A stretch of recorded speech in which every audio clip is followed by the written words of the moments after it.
This is the mobile test platform currently used for the GVR-Bot. The purpose of this platform is to separate the battery from the robot and enable data such as current, voltage, and SM bus data to be gathered while actively powering the robot. This is the area where the battery for the robot is contained. The battery is connected to the PCB, which is used as a breakout board. This is the area of the robot that contains the printed circuit board and the Raspberry Pi, which is stacked below. The PCB is used as a breakout board, separating the SM bus data from the power supply. The blue box is the breakout for the SM bus data. This is connected to the Raspberry Pi's I2C pins below. The red box is the breakout of the power supply of the robot.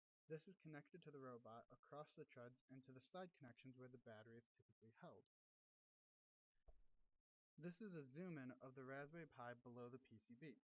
The blue box is where the Raspberry Pi reads the SM bus data.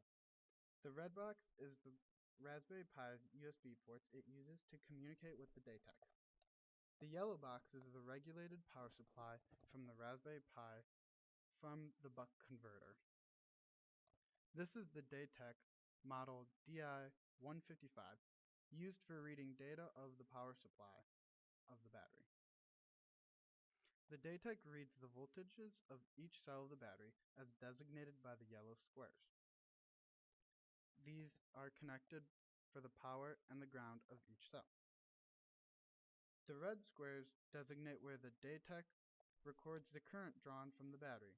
It does this by reading the voltages across a shunt resistor connecting the grounds of each cell of the battery of the PCB. This is the buck converter used to power the Raspberry Pi.